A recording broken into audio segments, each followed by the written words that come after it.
এরকম সাহসী লোক থাকা দরকার।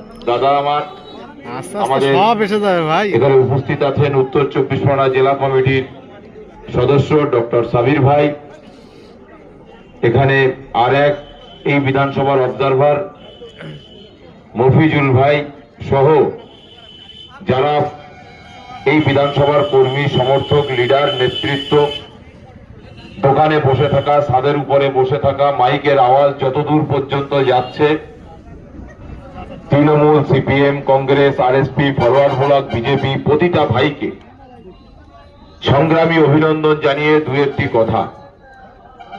এতক্ষণ ধরে অনেক মূল্যবান বক্তব্য আপনারা শুনেছেন। আমি শুধু ওই সমস্ত ভাইদেরকে বলতে চাই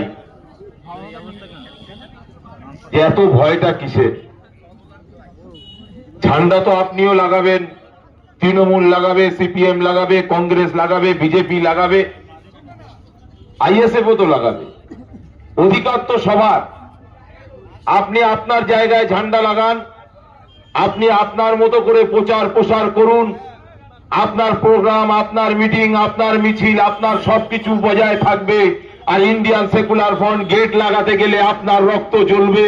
এটা আর এই পশ্চিম বাংলায় হবে না, কেন এটা হতে দেওয়া যাবে না। পীরজাদা নওশাদ সিদ্দিকী সাহেবকে এত কেন ভয় পাচ্ছেন? কিসের ভয়? এই তো সামান্য একটি খাম চিহ্ন, যে খাম চিহ্নর একমাত্র একটা বাতি টিম টিম টিম টিম করে জ্বলছে।